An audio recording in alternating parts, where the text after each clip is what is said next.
3, 2, 1.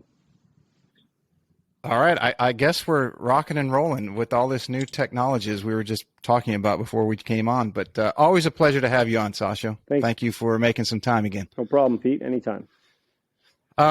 Distance is obviously a highly talked about subject today. If you turn on the Golf Channel, between the panels and USGA and RNA just did their study and a whole bunch of different things. But everybody wants to hit it longer because you can obviously score much better. And you have done a lot of research on how to increase your swing speed. And I figured who better to talk to and have on for something that people want to learn more about. And that's how can people increase their swing speed. And you have a device that you've partnered, Marty Jertsen, I believe, is your partner in that, right? Yeah, that's right. Yeah, Marty. From Ping? Yep. VP of fitting and innovation. I think he may have changed his title, but VP of something important at Ping. Yep. So let's talk. You've identified in your research 4 factors that will considerably help somebody increase their swing speed. And let's jump into that right from the beginning, because I'm sure that's what everybody's anxious to hear about. Sure. So, there are lots of ways that a coach, golf instructor can communicate to a student to increase club head speed, and lots of things that everybody would have read about in Golf Magazine or seen in the Golf Channel, things like shifting your center of pressure or, your X factor or lag.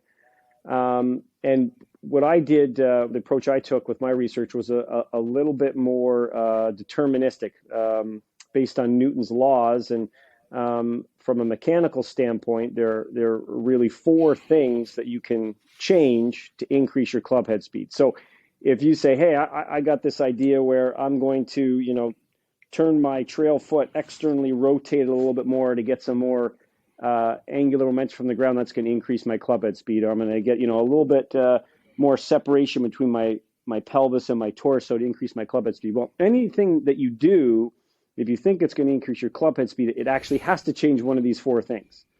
So if you don't understand how it's going to change one of those 4 things, then it might not be actually acting to increase your club head speed. So I do a little simple demonstration with the stack here to show those 4 things, and then we can relate them to a golf swing. But it's a little simpler if I do it like this. So I'm going to grab this stack right at the balance point, right at the center of mass, and we want to increase our club head speed. How fast, the club head or the end of this stack is going to be going. And let's say we're trying to get it going as fast as we can before it hits my hand. Okay. So I could start it this distance away from my hand, and I could, move it into my hand. Well, if I wanted to move faster into my hand, one of the first things that I can do is I can increase the force that I'm applying to the club. So if I, apply more force over this distance, then it's going to give me more club head speed. Less force, less distance. That makes sense. So the force that I'm going to apply with my hands to the club over the path that they travel is going to change club head speed. I could also increase the length of my hand path. So I could apply the same force, but do it over a longer distance, increase the length of my hand path, and I'll also get more speed. Those 2 things go together to make what's called linear work. I could do more linear work on the club. Analogy I like to give is pushing a car. So if you're trying to jumpstart a car, an old manual car, you can either push it for a longer time, or you could push it harder for a shorter distance. But both will work to increase the speed of the car. If you look at long drive guys, they both increase the length of their hand path, and they also increase the force that they're applying over that hand path. And we don't just move the golf club linearly. Obviously, this doesn't look anything like a golf swing, but it's a simple demonstration where we can isolate the 2 of them. We also rotate the club. So we can apply a certain amount of torque. Torque is, if you think of, for the viewers out there, if anybody's ever purchased a truck or you're buying a car and you're looking to tow something, what's important is how much torque the engine can produce. It's how much you can, the force that essentially that would rotate something. So I could increase the amount of torque that I'm applying to rotate this club, and that would increase club head speed. Or I could rotate it through a larger angle. So I could apply the same torque, but rotate it through a bigger angle to get more club head speed. And I like that simple demonstration because when we swing a golf club, the rotations and linear motions and the force and torque all get blended together and mixed together. And it's tough to see how each of those four things might separate out. But if I was to take a golf swing and I'm trying to get this club moving as fast as possible, well, I'm going to have an easier time generating more club head speed if I increase the length that my hands can travel on the downswing. So if I started from here, then I don't have much of a path over which to apply a force. So I'm going to be limited in how much speed I can generate. If I can get my hands nice and high, now I've got a longer path to apply that force. That's like pushing a car over a greater distance. So I could either apply more force over that hand path or increase the length of the hand path. I could apply more torque. That's essentially the pushing and pulling between the hands. So for most of the swing, the hands are applying forces in opposite direction across the shaft. And that's what's kind of creating that torque. So I could apply more torque by pushing and pulling harder on the shaft. And I don't want to do that right from the top, but on average over the course of the downswing, somewhere around here, I really want to be pushing out with that trail arm, pulling in with the lead arm to release the club hard. Or I could rotate the club through a larger angle. So if this is where I got to in my swing, I would have less potential for club head speed than if I got that shaft to parallel. And if we look at the long drive guys, they wrap that club all the way around. So they've got a very large angle to apply torque. So anything that you do in the swing, if you're thinking about, well, I'm going to use the ground better to get more angular momentum in the system, you need to figure out, well, how is that going to change one of those four variables? There's no way to increase club head speed without manipulating one of those four variables. So how does ground reaction forces come into play with this? Because you do, as far as I know, you still do some consulting on with the work you do on that with FootJoy and shoe development. Yep. How does that play a role? Because that was the big topic of discussion not just a short time ago within the coaching industry. Not as popular or not as prevalent today as some of the things that we're talking about, but that played a role. And how does that affect the torques and the pressures on the shaft that you're discussing now? Yeah, well, there's actually no direct relationship. So just because, the way the ground works is without the ground, I would have no angular momentum in the system. And I would only be able to swing, let's say I could swing the club at 120 miles an hour using the ground. If you dropped me out of an airplane and said, swing this club as fast as you could, I'd probably only be able to swing it at 60 or 70 miles per hour, right? I would have zero angular momentum in my system. So any body parts that went to rotate the club and arms forward, I would spin backwards.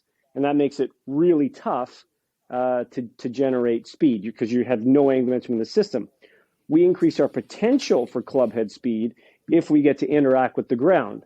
And now if I use the ground correctly, I can change angular momentum in the system, and then that allows me to get more of that angular momentum out to the club. But there's no guarantee that that using the ground more effectively gets that angular momentum out to the club. Now, luckily, many golfers intuitively figure out that, hey, if I have more angular momentum in the system, then they adjust and they usually get more out to the club. But it's not a guarantee. And, so when I work with some tour players in particular, and they're like, well, let's do some more stuff focused on the ground, they might have, let's say they're swinging at 110 miles an hour, but they might be generating the angular momentum of someone who could swing at 125. Well, it wouldn't make sense for me to focus on changing what they're doing with the ground. I need to focus on them getting that angular momentum they've already got in the system out to the club. So let me give you an example. I'm standing on two force plates here, and I could take this club, and if I just sent someone my ground reaction force data, hey, look, this is the moments of force that you're producing by pushing and pulling, the whatever, all the vertical forces. If I sent all that data, it would look like, wow, this person's got a great ground reaction force pattern for a golf swing. They must have a really high club head speed. But if I did nothing to get that out to the club, I might have only a club head speed of 40 miles an hour. So, for example, I could generate a ton of angular momentum, but my club head speed through impact was next to nothing, right? My vertical forces were through the roof. I probably would have had, over 2 times my body weight in terms of vertical forces. The pushing and pulling on the ground would have been off the charts, but I didn't get any of that speed out to the club. So that's an extreme example. But and luckily, like I said, most people, if they improve the use of the ground, they figure out how to get it out to the club, but it's not a guarantee. How do you, as someone who works with players of all skill levels, and a lot of tour pros come to you, how do you determine, and you have the force plates there and you have a lot of different cameras and all the tools in your studio there, how do you determine which of the 4 factors that you identified is what they need to improve versus what they're putting into the ground versus, and you also, for those of you who might be new to the golf game and finding out who you are for the first or early in their golfing journey, you did a study, I believe, for one of your advanced degrees on golf shafts and maximum efficiency of a golf shaft as far as playing and distance and direction, all those things. So you have the full toolbox. How do you differentiate between what you identify to work with somebody on? Because especially if you're working with a tour pro, you could make one wrong move and they go from top 10 in the world to can't break top 50, and then top 50 can't keep their tour card, and the list goes on. So I mean, it's a very finite thing you're working with. Yeah. So if it's a tour player, you have to weigh the risk to what are they already accomplishing and how much risk is involved. How much potential do you want to gamble on this if this is going to work or not? I tend to be very conservative. So with a tour player who's at no risk of losing their card and they want to move from 40th in the world, maybe they got aspirations to be number 1, then I don't ever want to make a change that they're not comfortable with. And I mean physical comfort.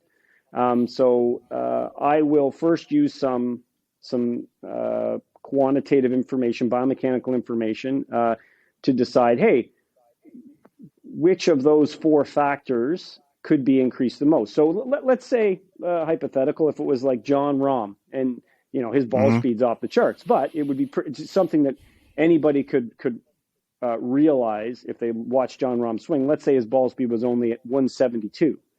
Well, you'd say, you know what? Your hand path is ridiculously short. Right. But that guy, his downswing is so fast, he's probably not suffering from inputting a high level of force into the grip, but he just is doing it over such a short distance. Boy, if we wanted to get him to go from 172 to 180, we'd probably increase the length of his hand path. So I'm just giving you an example of, I'd look at him and I'd say, I don't even need to measure that. That's clearly a limitation. If you looked at someone like Daniel Berger, who looks like he dislocates his, loose shoulder to get where his hands are above his head, you'd say, okay, well, I'm not going to try to increase this person's hand path. So there's some visual things that you could relate to those 4 variables. And then, so let's say it was John Rahm, and obviously, and he's a great example because I think Michael Carroll, for those of you who don't fit for golf, you might know him better that way. I think he recently posted Rahm's numbers over the increase that he's gotten in ball speed the last 2 years. Yeah. What he's been doing has obviously been working. He does not need any help. I just picked him out because, that he does, in fact, have a short hand path. What's interesting about him is that, he could, in my mind, he could probably have 200-mile ball speed pretty easily. Doesn't need it. And I'm not suggesting he goes there. But without a doubt, if he increased the length of his swing, Tony Finau is a good example of someone who, I used to get, when I'd give a presentation on those 4 factors, some would say, well, hand path length doesn't matter. Look at Tony Finau. He's, currently ranked 5th in driving distance, and he's got a very short hand path, and he's swinging it at 122. Well, is 122 fast? And then, a year later, he comes out on Instagram and he's swinging at 132 and his hands are up here, So I've got no doubt that John Rahm could probably, get his club head speed up to 132 himself. Doesn't need it, and that's probably not going to optimize his game. But just as an example, let's say that was something that, okay, we need to increase the length of your hand path. So then I would try to figure out, okay, well, what can we do with his body, his swing that would increase that hand path length? And I'd want to ask him a lot of questions about, hey, your shot shape. Do you have a comfortable shot shape? What type of shot do you hate to hit? Do you hate it when you miss it this way? Do you have any injuries that bother you? Do you have any discomfort at any particular joint? And so I'd ask a lot of questions to try and get a sense on things that he wouldn't like to do in his swing. And then, it could be something as simple as, well, he's, comes from maybe the way he was growing up was taught that, hey, you just don't turn the pelvis in the backswing. So that might be the first thing that I would ask him to do is like, hey, you know what? You're keeping your pelvis really square. Let's get your hands a little higher just by allowing that pelvis to turn a little bit, or maybe he's got lots of pelvis turn, but we actually still need to, have him maybe try lifting your lead heel a little bit. That's going to allow you to turn a little bit more. But a player that I work with, as an example, really liked having their lead foot externally rotated. I don't know if you can see my foot on there. I think you might be able to. Yeah, you can see it. So here's an example of, let's say you wanted someone to increase their hand path length, but they really liked this foot position, right? A little externally rotated. One thing I wouldn't do is get them to lift their lead heel. That's going to be a very awkward. Lifting my lead heel isn't going to work if I like that position. It works fine if I'm okay turning my foot like this. But lifting my lead heel, if I like being externally rotated at address, a little flared out, that is not going to be something that's going to increase the length of my hand path. So that's kind of a factor when you ask them about any physical limitations or what their common misses or what they're trying to do in their swing. If they had trouble where they would lose control of the club, if it's let's take an average golfer like an 18 handicap, and they're having trouble, their backswing running away, so maybe they open their lead foot to restrict some hip movement and closed in the trail foot. And now they're looking to get more distance, and you say, okay, how much distance and what do you want to give up to get that? Because the club starts running away again, you're losing center face contact. You might speed up, but you're not going to really hit it much longer. You're going to hit it more crooked. Yeah. Are those factors that you're taking into account, something like that, as you put the recipe together? Absolutely. And without measuring, you mentioned, ground reaction force. So if you have, can I visually, I'm fortunate enough to have looked at thousands of swings visually and associated them with the ground reaction force data. So then you kind of get to know, hey, now I have a pretty good idea on what's going on with the ground reaction forces when I just look at a video, if that makes sense, because you've had the time to associate that. You've seen enough of it, you know exactly what you're looking at. Yeah, exactly. And so if you have let's say a smaller player, like someone that's not like Gary Woodland, but someone that's maybe like a Tommy Fleetwood or somebody who's not a large person, and I'm trying to figure out, hey, could they get a little bit more from the ground? Maybe it really looks like they've got a lot of lag, they've got excellent sequencing. Looks like that what's going on in the body is pretty good. They're getting a lot of momentum out to the club. Maybe they're even a little bit closed at impact. So suggesting that speed has gotten from the body out to the club. Then I would say, okay, well, I would look at what's that lead foot doing through impact. So an extreme example of someone who has a ton of angular momentum in the system would be Matt Wolff. Okay, so that guy's got angular momentum to spare, because you can see that through impact, not only does his foot leave the ground, but it also it pulls away. He's doing it like the long drive guys are doing. Yeah, so Kyle Berkshire would be a really extreme example of this. He always has angular momentum in the system to spare. And that's awesome for long drive, because you don't want to have the ability where, you sync everything up within your body perfectly to get the angular momentum out to the club, but you didn't have enough in the system to get it out there. So it's, he's always got, he ends up like this, after the ball's gone. it amazes me how guys can do that and still hit it relatively straight, that they're opening up that much. Yeah. That it's pulling them away, their whole body away from the ball. But I guess that's the opposing forces that are working. You're pushing so hard one way, and as you mentioned, that the angular momentum and everything else is going another. Yeah. So if you've got someone who is looking to get more speed, it looks like they're very efficient at getting what they've generated in their body out to the club, but that front foot stays firmly planted, and they hit this nice comfortable pose position. Then that's an indication to me that, you know what, I'd like to see that, foot get maybe a little bit of air time and move back a bit. If we're trying to, that's a sign that maybe we could be getting a little bit more angular momentum into the system. Now, if you're a really big individual and heavy, then that's maybe not necessarily a telltale sign, because, you could have sufficient momentum in the body and it just not show up in terms of moving you out of your stance. But for some of the students that you have come through your studio there, who would be, let's say, more of your average golfer type compared to the tour pros, because I would have to think that more average Joes listen to my show than our tour pros are turned in. It'd be great to have both, but let's for the average golfer out there, of the 4 criteria, is there one that you're seeing more of that they can benefit from? If someone's listening now and they're going to the range tomorrow and they say, I'd listen to Sasha and I want to try this. Is there one that's glaring, that stands out, that says most amateurs, if they do this, will pick up 5 miles an hour club head speed, or fill in the blank?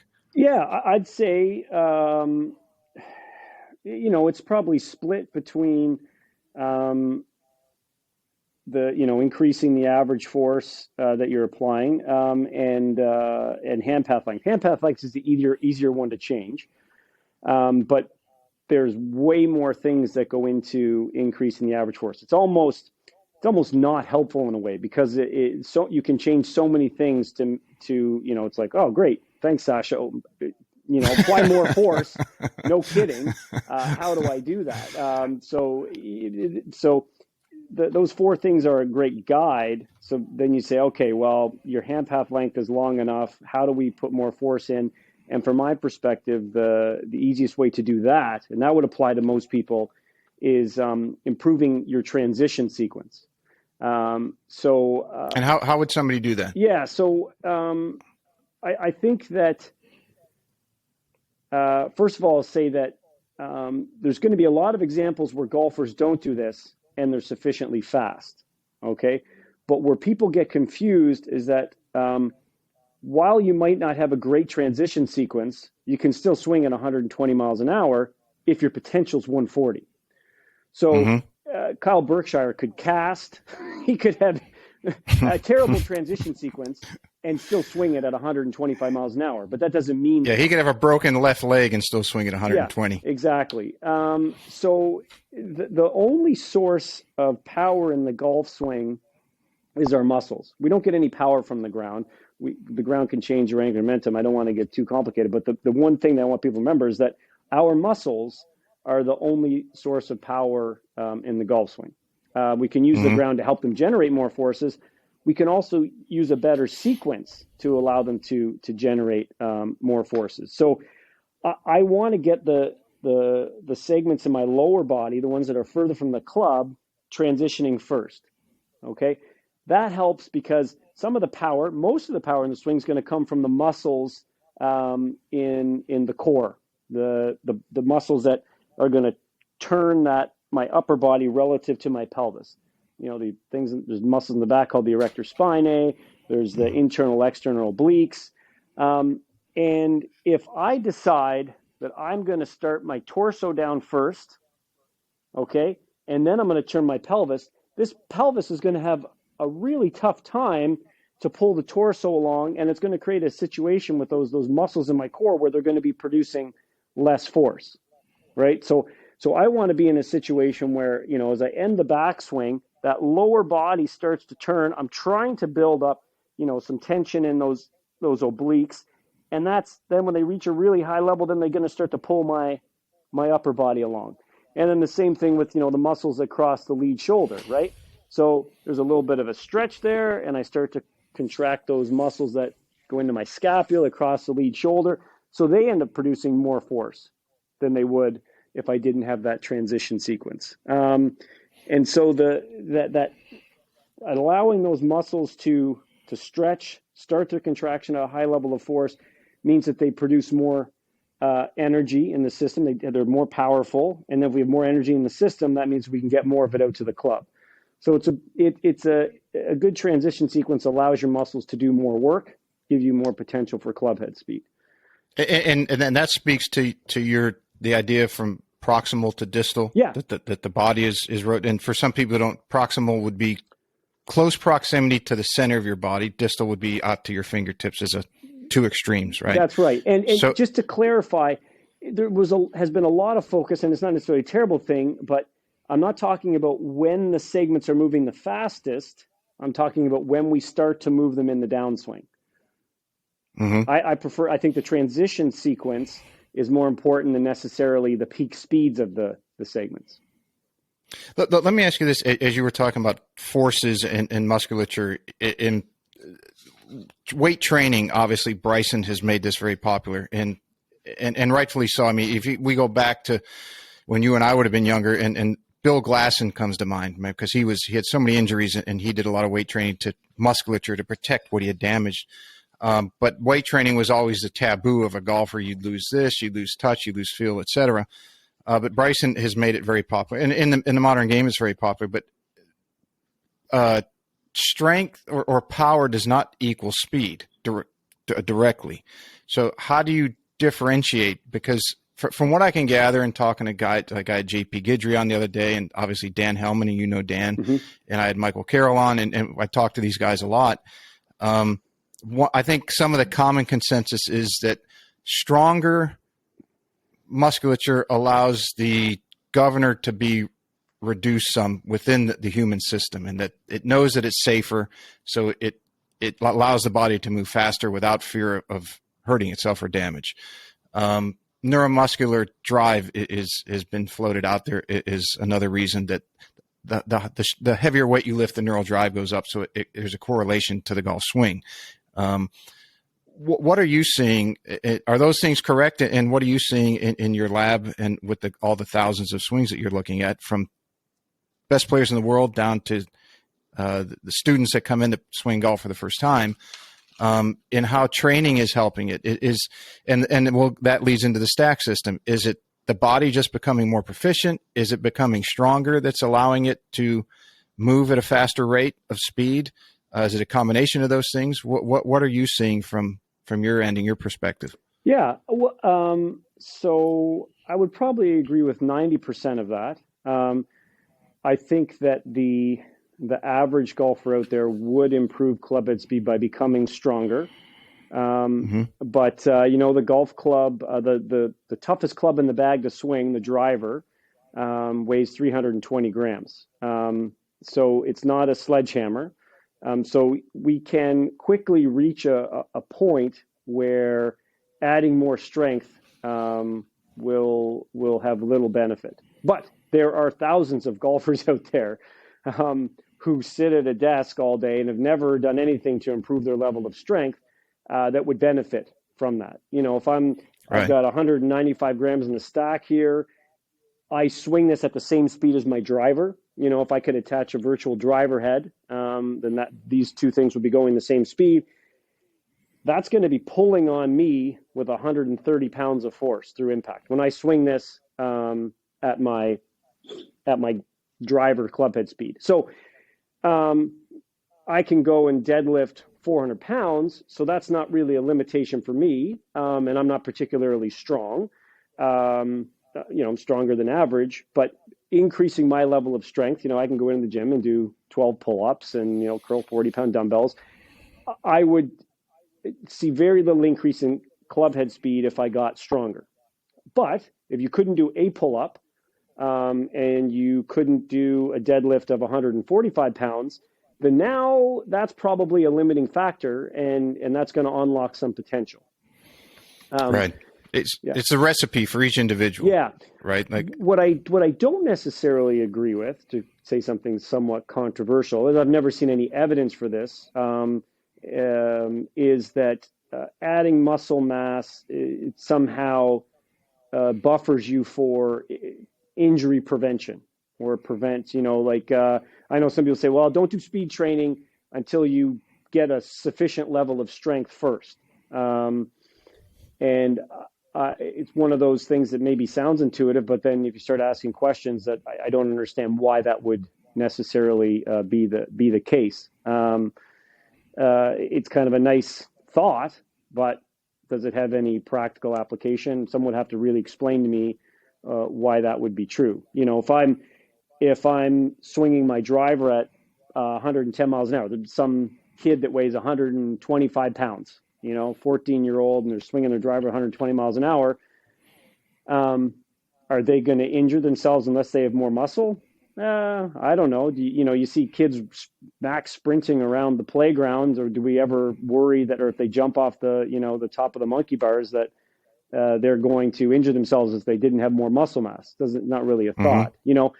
Does that mean that, well, you can't handle that extra speed, so don't drop this down to 20 grams. If you're swinging at 110, don't drop this down to 20 grams and swing at 130 because you don't have enough muscle to handle that speed. Well, does that mean that I can't go play badminton, where now my racket speed's 150 miles an hour? Right. Do you know what I mean? You wouldn't tell me don't go play badminton. Well, those speeds are, outrageous. I think there's certain rehab exercises you can do. If you've got some predispositions to injury, there's certain things you can do to prepare yourself maybe a little bit better for the sport. If I'm an offensive lineman and I gotta, handle a giant individual coming at me, then yeah, okay, the demands of that say I probably would be a little safer with more muscle mass. But swinging something that's 320 grams, I'm not sure there would be a correlation there. Yeah, and I think there's a very big difference between muscle size or force production and strength. And what I mean by strength and speed, because what I mean by that, and you're the only other person I know has said this. I have a very good friend that's a trainer in Charleston, South Carolina, and we were discussing when some people on the Golf Channel were giving Rory a very difficult time about he was getting too heavy of weights and it was hurting his game, and et cetera, the whole story.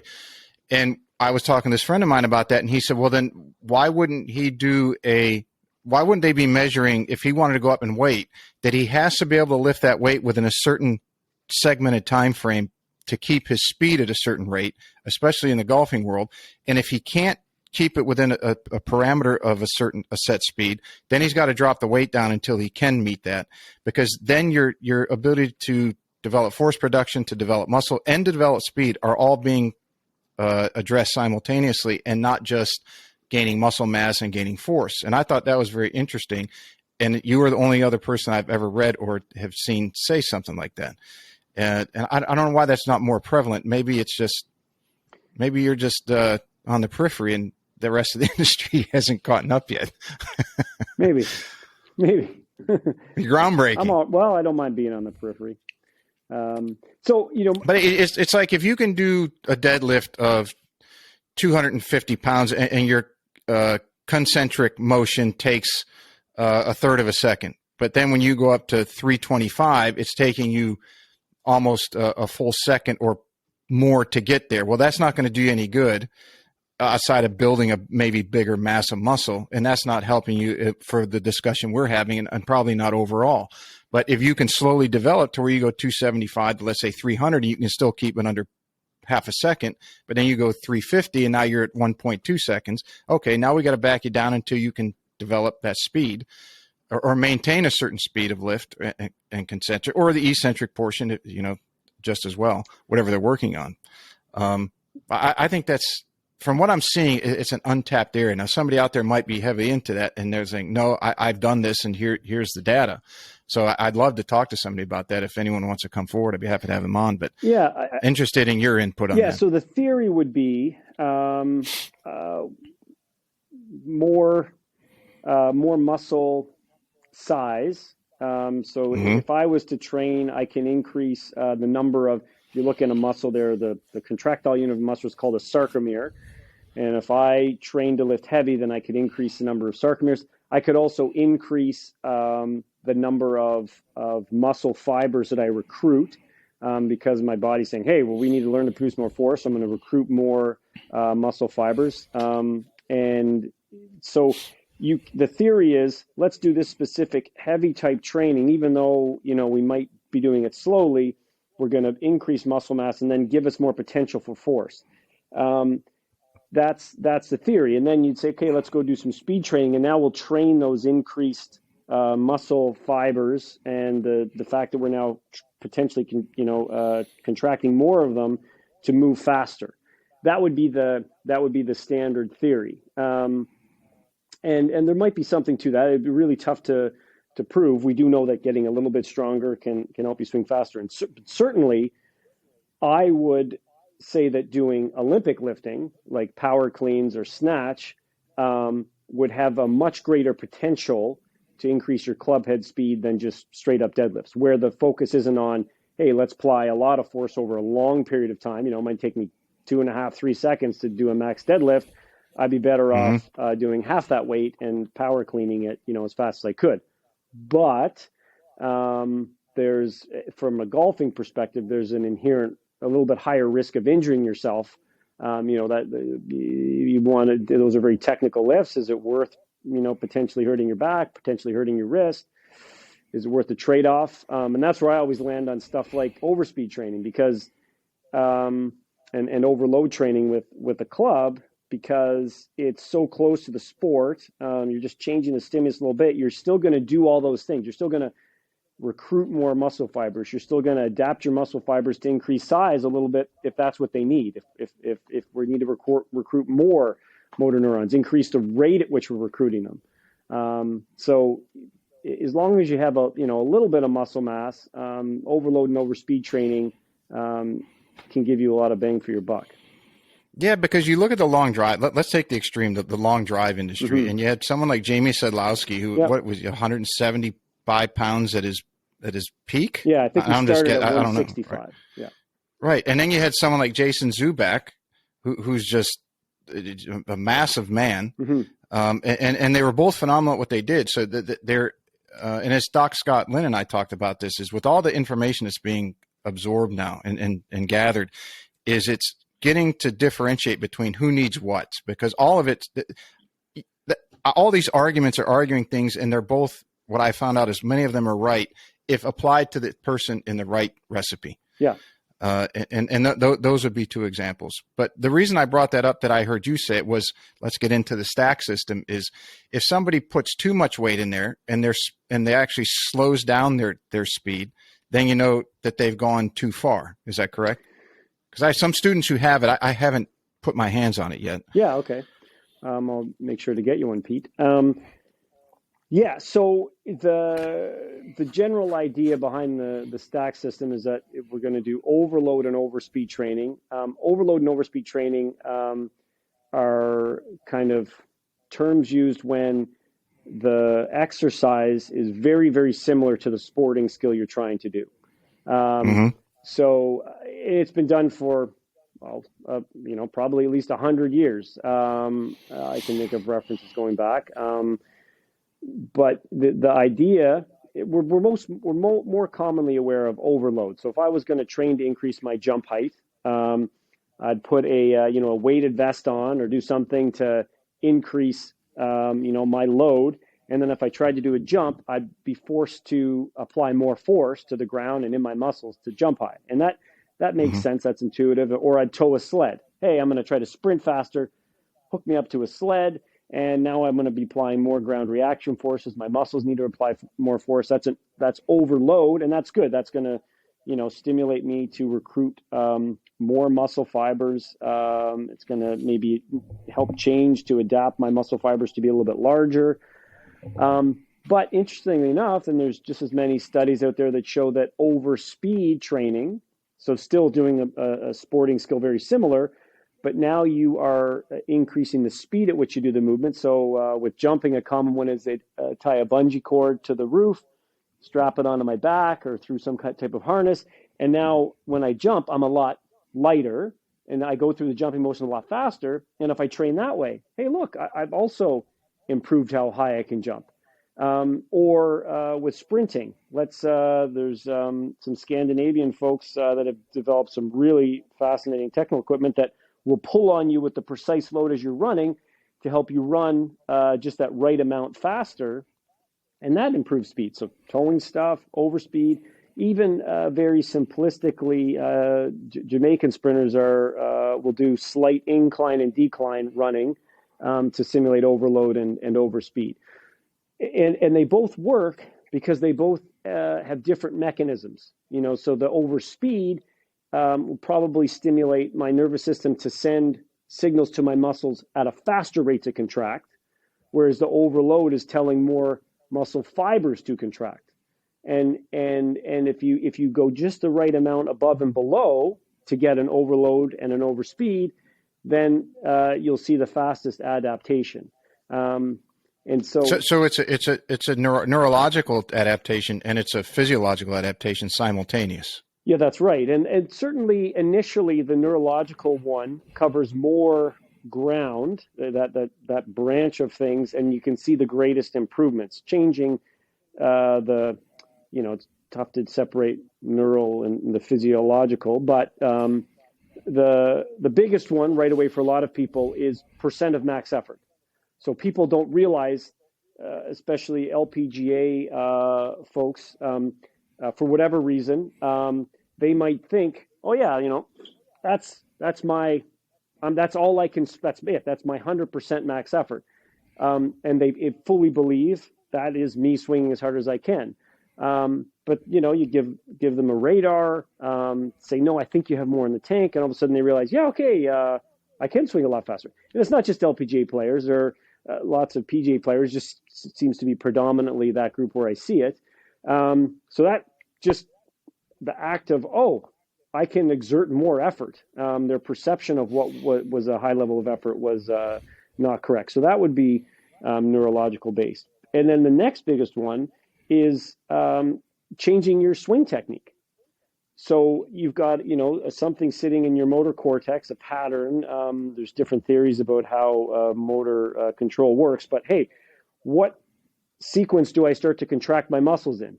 Contract my bicep, my deltoid, and I turn here, and then I, contract my obliques. So just the fact that I've got a radar down there on the ground and I'm trying to make that number higher, then we can kind of self-organize into, you know what, I did that and that number got a bit higher. I wonder if I, kind of have that feeling again. And so you can kind of self-organize into a movement pattern. So that's also neural. You can improve your swing technique just by getting that feedback. And so those are both neural. Those would be at the top. And then you've got things that, once you see those initial, 4, 5, 6, 7 miles per hour, then you start to make the adaptations to the nervous system, like increasing the myelination of fibers, increasing the chemicals that help transmit those signals from the nervous system to the muscles. And then, as you get into training for a year or 2 years, then you might start to see changes in the muscles themselves, like the chemicals that make up the muscle, the fiber type, the pennation angle of a muscle, tendon thickness. But those changes would be a little bit further down the road. That's a long game development. But it works for starting in the beginning. So explain for those who might not have heard about the stack yet, and as it's gaining ground very quickly, explain how the system works. Yeah, so it's one club. It's the length of a hybrid, and we've got 5 weights that you can interchange on here, which gives us 30 different weight combinations. And did a lot of research in deciding, hey, how long do we want this? And what are the specific weights that we can load on so that we can specifically target an overload or an overspeed stimulus? So, for example, just to have people understand that it's not as simple as grab something that's heavier or lighter. With the 195 gram condition, the 95% of adult male golfers will swing this at the same speed as their driver. So it's not creating an overspeed stimulus. But because of the added weight over the driver, this thing's a little bit heavier than your driver, you actually create an overload scenario. So even though I would be swinging this at the same speed as my driver, the same shaft angular velocity, if I had a fake driver head out here, they'd be going the same speed. The forces that I'm applying in my muscles and to the grip are slightly increased. So I'm getting an overload training effect, even though I'm swinging. Because it's shorter and heavier. It's shorter, than your right? driver. And that's why we've settled on this length. And I could then say, okay, well, I'm going to drop this down to, from 195, and I'm going to take off 75, and now I'm at 120, and now that's going to create an overspeed situation. So your body's going to have to reformulate as it moves faster how to sequence everything in the way that it is learned to sequence we'll call it a normal swing. Yeah, that's right. Right. My muscle fibers have to now contract faster, so I need to send signals to them faster. The actual processes within the muscle need to happen faster, and that's the stimulus that I need. And so in developing the system, we first had to know, okay, well, what do we load on here to get the appropriate stimuluses on the body, right? Mm-hmm. So you would think, oh, we swing at the same speed, therefore I'm not getting an overload or an overspeed. Well, actually, you're getting an overload. So we had to first figure that out. Then you start to do the studies to say, okay, well, how heavy is too heavy, where you don't see a really good increase in speed? What about too light, where the mechanics, might start to break down? And they've done a really good job in sprinting to figure this stuff all out. There's been a big focus in sprinting, so don't have a load in the sled that's going to slow you down by any more than 90%, because then your mechanics are going to break down. Don't go over speed faster than this, because then you don't see the transfer. So that's where we're at with the stack. And the biggest thing is the app. So all of this is really pointless unless we're tracking your speed. So just to show. And you're doing a lot with AI on this, if I'm not mistaken. Yeah, that's right. Right. It's just doing all these calculations. So as somebody goes through one of your protocols for through the app, it's tracking like, okay, you're at 195. You're not getting the advancement at the rate that you should. So you should probably need to back down to 175. I'm just throwing numbers out there. Something lighter. Yeah, and it's the app really guides you through everything. So I don't know if you can kind of see that. Yeah, we can see that. Flip. So we track your speed, your grit score, how well you've been adhering to the program, and then these are the sessions. This is actually I just completed a workout today, so then I can swipe and I can see these are the 16 workouts that I've done, and this is how my speed's increased since I started. If I tap on one of these bars, then it shows me this was today's workout, March 24th, about a half hour before I jumped on with you. And you can see that my first set was with 240 grams. I don't know if you can see that, but the top one. And the way the app works is a little timer comes up. Timer pops up. When the timer ends, beeps, you swing. You talk the speed into the system. It records it. And now the app takes this information and all the information from my previous workouts and determines what my next workout should be.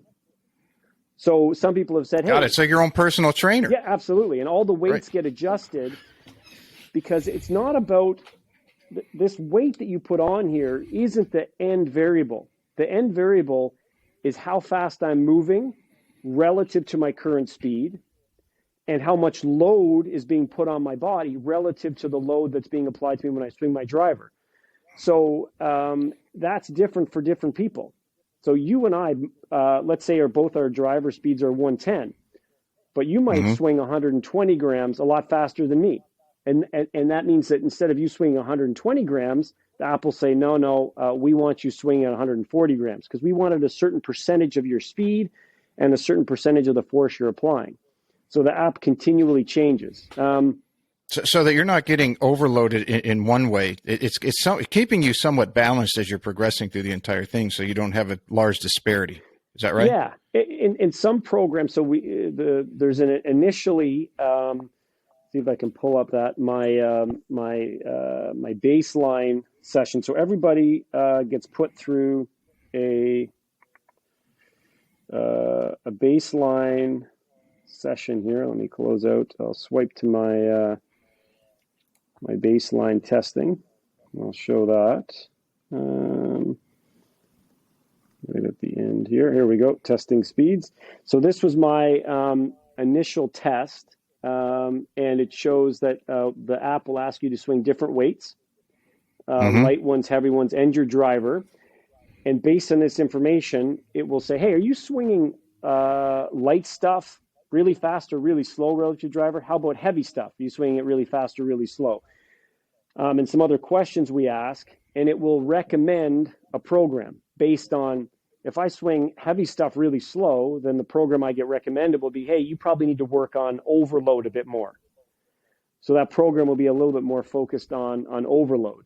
And then after I'm done this program, you do a progress check, which is another baseline, and it reevaluates. We've also got single arm only and lead arm only swings. So if you've got a big discrepancy, it might put you into a program that trains one arm more than the other. What's really cool is now we've got, this is where the AI mostly comes in, is that now that we've got over 5,000 users, I guess almost 5,500 now, that have completed, 12 or 14,000 programs with data on every single swing, we now know things that we can change, what the AI is changing in the app. So initially, we had, as an example of something that the software changed That's so on cool. its own. That's the coolest thing in the world. Yeah, was that I initially programmed in, based on early research, that, hey, the single arm programs, lead arm enhancer, trail arm enhancer, were 24 sessions. But after watching golfers go through and then they would peak, and all of a sudden their arms are balanced after 12 sessions, then it was, once the app saw that, it was like, all right, we don't need you in this for 24 sessions. So now the number of sessions has dropped down, and now it's sitting at 12 sessions. The rests have changed. So even though this is one that, even though we prescribe rest, 25 seconds between swings, say 3 minutes between sets, and it guides you through that, some people don't follow it exactly. And this wasn't part of the plan, but the app knows that. We know your actual rest time. And so the programs now have shorter rest. So now we're down to 20 seconds instead of 25. And some of the programs are down to 90 seconds for some of the sessions between sets.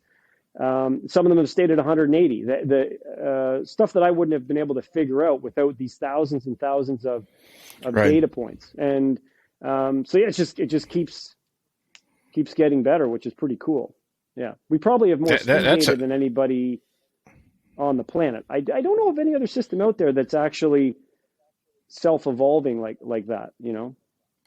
Is there an opposite swing the way some of the other speed systems advise as well, or is it the stack just going in the one direction? Just one direction, and I've done research on this. So our goal is to, first of all, get you as fast as you can get with as little amount of time and effort as possible, and then maintain you there with as little effort and time as possible. And so the research study I did a few years ago was, okay, hey, I don't really agree with the theory, but that doesn't mean that there shouldn't be some science to back up my disagreement. So let's take a group of golfers, and they're going to do 36 swings. That would be a lot for a speed training session, but they're going to do half 18 non-dominant and half dominant. And then another group is going to swing 36 all the regular way, all dominant swings. Right. And then I'd have other groups in there, a group that only swings driver. And all my research, I would always just have hey, you're just going to go swing your driver really hard. And, if you have on-trained individuals, everybody gets a little bit faster. So that's not surprising. Even if you just go swing your driver, you'll start to, as hard as you can, you will start to see some speed increases. They won't be as fast and you'll plateau quicker, but you'll see some increases. But what was very clear is that if you combine dominant and non-dominant, your rate of speed increase is less. And you will be less by the time the program ends. You will not have gained as much speed if you do dominant only. What I didn't do, because to me the question was answered, was what if you just did non-dominant only, or what, there's other variations of that. But to me, it was like that answered the question. The theory never made any sense to me to begin with. So the theory, the most popular theory that I would say is used is, hey, if I'm normally a lefty, okay, and one of the theories you hear is you can only accelerate as fast as you can decelerate. And that's why, okay, well, I need to be able to decelerate, which would be contracting muscles to move the club in this direction, right? Mm-hmm. Those muscles.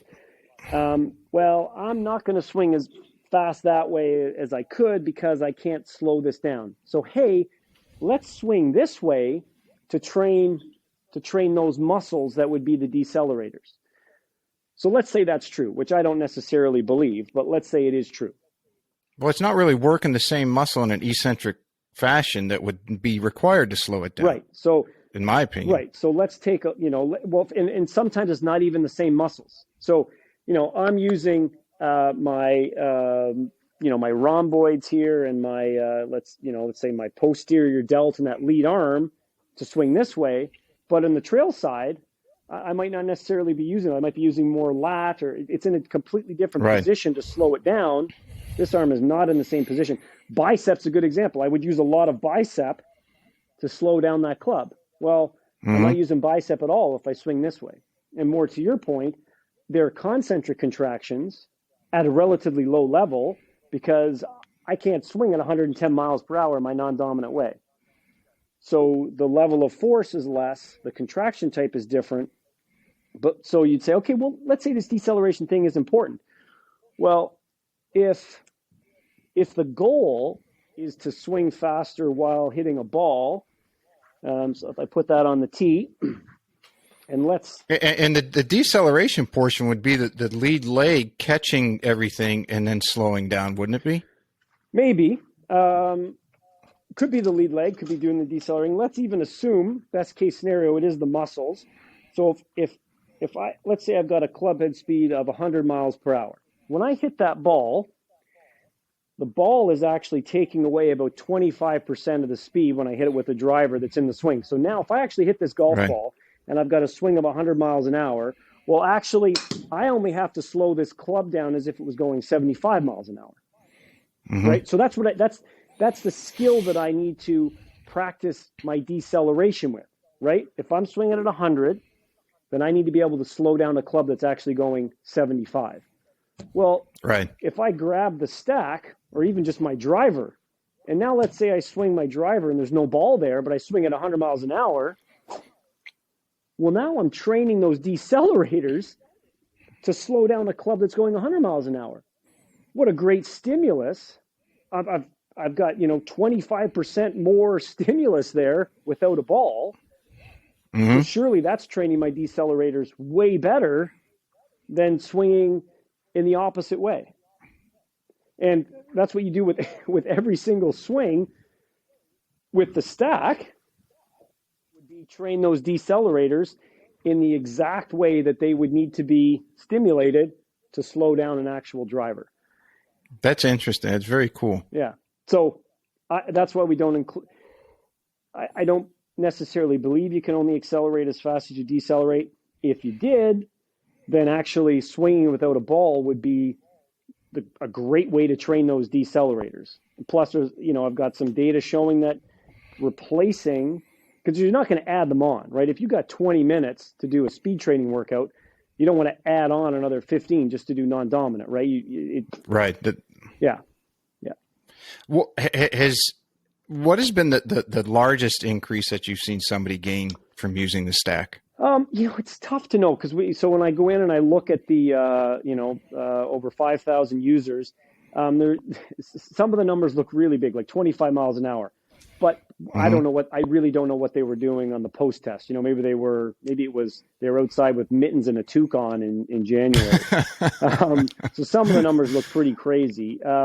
But on average, for our last 1,000 programs that were completed, so this would be for some people, it'd be their second or third program. I could do a better way of sorting, but the average is about 6 miles per hour over 6 weeks. That's pretty good. Yeah.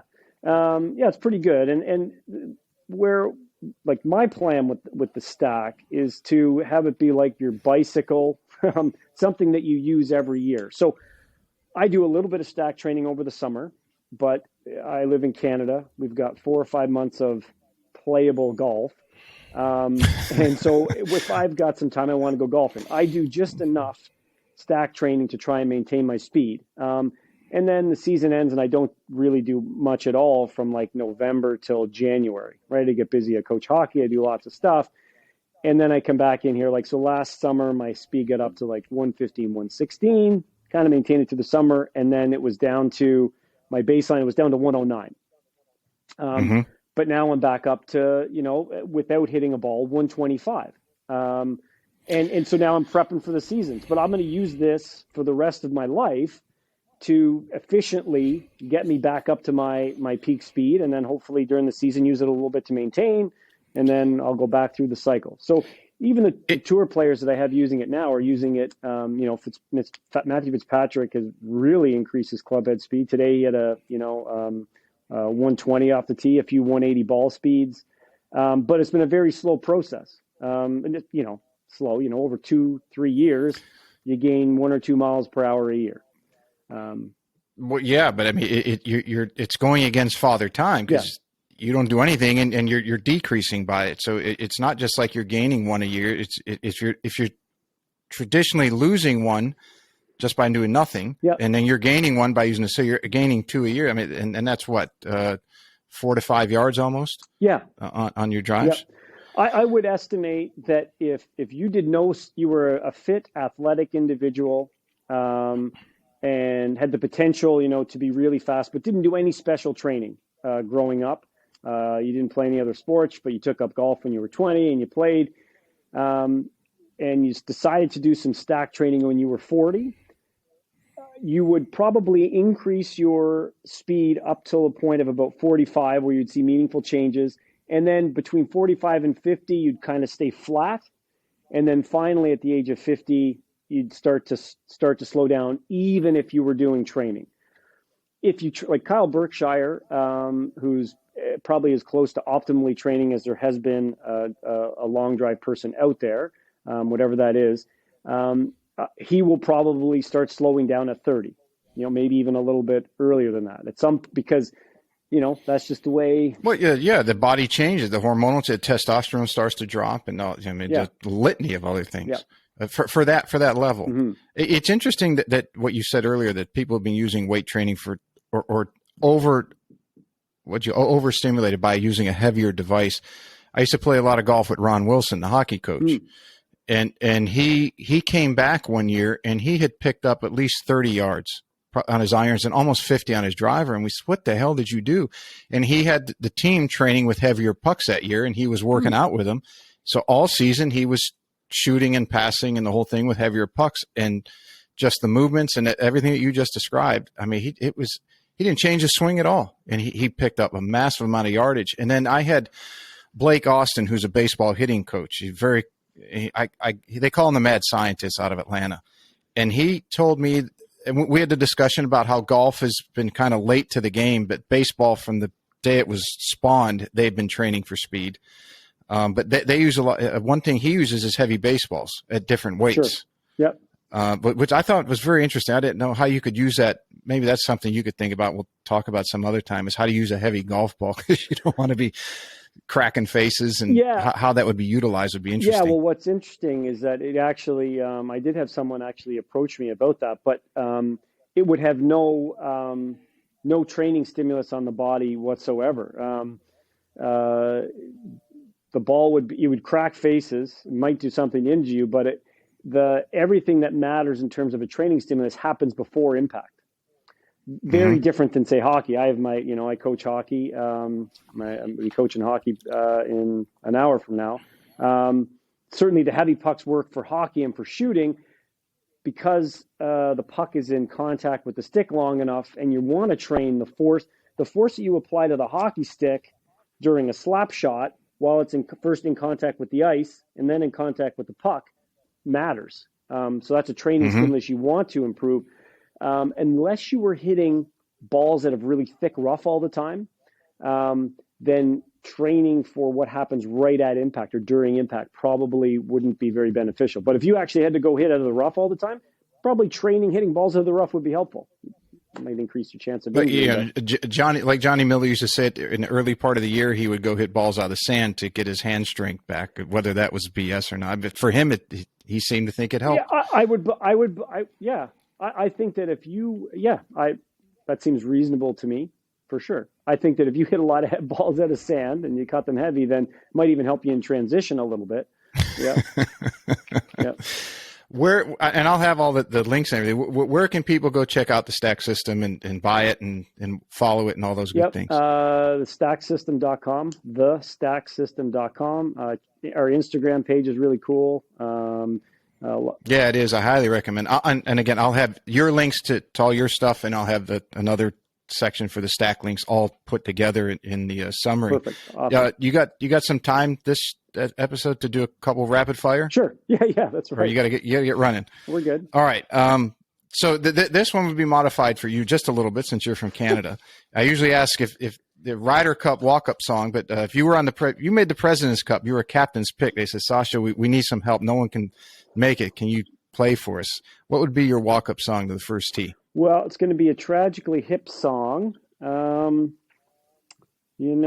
It's probably going to be, this is obscure, but The Completists by the Tragically Hip. That's obscure. Okay. If somebody gave you $500 to buy something that you absolutely love, what would it be? $500 to buy something that I'd like to say a green feed. You know what? I'd like a hot shaving machine. One of those machines that pump out the hot. Oh, the warm shaving cream, the old school stuff. Yeah. Someone gave me this. My Michael vibes are like, hey, you got to spend this right now, Michael. Yeah, there you go. All right. Let's see. Rapid fire. Right. You walk into a McDonald's because you've got kids, so I'm sure you've been into a few. Yep. Well, what's the first thing you order? The only thing I'll order from McDonald's is the quarter pounder BLT. So I need some kind of lettuce or tomato. But I've completely flipped to A&W. So we used to go to McDonald's, nice. But yeah, you know what? I think the beef at A&W is a little bit more beef. All right. Best James Bond. Who is the best James Bond? I love James Bond. Yeah, I like Daniel Craig. I'm going to go with Daniel. I thought those last few movies were pretty awesome. Yeah. All right. And now that with the Masters coming up, do you look more forward to the Masters Cup or, in your case, the President's Cup? I'm sorry. Do you look more forward to the Masters or the President's Cup? The Masters. I'm heading down there this year, so definitely. But yeah, no, that Masters is amazing. What a tournament. Yeah. Maybe I'll see. I'm going to be there Tuesday, I think. See if I run. I'll be the one screaming out from behind the ropes if you're at the range. Hey, Sasha, I'm over here. A couple more. 100 years in the past or 100 years in the future? Where would you rather live? Past. Yeah, that seems to be the overwhelming one. Okay. Too scary. I don't know what's going on in the future. Yeah. Right. I mean, everything accelerating so fast. I'm almost scared to see what the future would hold. I could play golf 100 years ago. I don't know. Yeah. Let's see. If you could sit on a park bench for an hour and talk to anybody, who would it be? Richard Feynman. Anybody you want. Richard Feynman.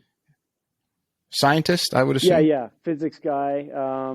Really grinded it out to learn everything he learned from those people. Obviously highly intelligent, but thought through things in a very logical, down-to-earth way. Mm-hmm. Couple more. If you could buy stock in any golfer over the next 5 years, who would it be? Yeah, probably Matthew Fitzpatrick. Maybe Victor Hovland would be a close second. Mm-hmm. Yeah, that'd be tough to argue with you. And then the last one, everybody gets this one. Greatest golfer of all time. Yeah, I got to say Tiger. Tiger has taken the lead. Okay. On that. It was about 50-50 between he and Jack, with a few others sprinkled in here and there, Hogans and Sneeds, but Tiger's gotten the lead on that. I think he's going to win again. I mean, he's not. Maybe you have got some inside information, but he was not on the not playing list for the Masters. I saw that. That might even be hard to believe. It might even be a bigger story than Phil. The fact that Tiger might be playing, even though we know Phil's not. Isn't it crazy that the two biggest stories going in the Masters right now aren't the favorites? It's who's playing and who isn't playing. Yeah. Of two guys, one's 50 and one's coming up close to 50. Let's see, I'm 40. Tiger's 40. I think he turns 48 this year. Yeah, the two biggest stories are the who's playing and who isn't. Yeah, it's both fascinating stories, Right. and both are amazing at Augusta. That's I guess that might be adding to the intrigue. I think Tiger's absolutely. Tiger's going to win again. Oh, could you imagine what it'd do for the game? I mean, he had the Pied Piper with him at when he won the Tour Championship, walking up the fairway. I couldn't imagine what happens if he wins coming back for a second time. Well, I try to make comparisons. The walking might be an issue, but I think that's certainly within the realm of possibility. We've all seen him moving around a little bit. So I know lots of people who have, busted hips and knees and are 75 and can still make it around 18 holes. So it seems in the realm of possibility, especially with the access to all the surfaces he has. And I think of the ball speeds he generated, a few months ago. They're kind of in the range of a Colin Morikawa. Is it, I think that Tiger's short game and putting probably could be better than Colin's. He's already had the approach game of Colin. So you say, then he's got that seventh sense, the Tiger sense, and then the experience. It's. I mean, I don't put it this way. I don't think anybody will bet against him. I'd bet for him. I think that's what's awesome about golf. I just sit there and I look at it. There is one fraction of me, and maybe he put. Maybe I like to think that this podcast is big enough that he puts us on his wall as inspiration. But it's just like, he's had the back and the knee and now the leg. It's like, if one of those things is irritating him, he doesn't have the abilities with the injuries he's had. I wouldn't think, for the other areas to make up the difference that somebody who doesn't have those injuries is making up. Follow what I'm saying? So if his leg's really bothering him, does his back have the capacity to make up, or is going to take more of the forces than his leg will? And this is probably at minute levels, but over the course of 4 days,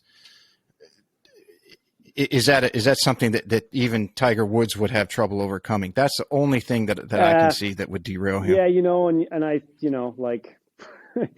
he's already done it. U.S. Open, that you can't get a knee worse than that. Right. I don't know, but he did it. So it's like, yeah, he just seems to prove everyone that says no. He's done it. He's done it so many times, and it's like, can you do it again? In that U.S. Open, when he beat Rocco, than he did playing in the PNC. So yeah, maybe he feels good Thursday, Friday, Saturday feels good. Sunday he's in excruciating pain. Been there, done that. I've been there, done it, and I've won. Yeah, that's what I mean. Is what his thinking is. I'm not Tiger Woods, but certainly I'm in way worse shape than I have ever been. Like, I've got lots of orthopedic issues, and I'm playing better golf now than I did when I was 20, despite those orthopedic issues. I've had an ACL replaced. My arm is basically a glorified prosthetic limb. I've got a third degree separation of my AC joint. I don't know if you can see my AC joint moving around there. Well, if you quit jumping over moving cars, you might not be hurt so much. And my point is that body hurts, but I don't know. I feel like Tiger's kind of been through that. I think he can do it if he can walk around the course, and I think he can do that. Then I wouldn't count it. I tell you, it's going to be fun to watch. Yeah, that's for sure. Well, as always, it's been awesome. I always appreciate. I always enjoy sitting down talking to you. Every time I do, I think this is the third time, I just become smarter. Okay, good. And I do promise you, as soon as I can, I will do that some work on that putting that we discussed. God, is coming up on almost 3 years ago that I never got around to with COVID. Yep. And I'll email you about that and let you know what I'm referring to in a little more in detail. All right. Thanks, Pete. Awesome. Thank you, Sasha. All right. Have a good night. You too.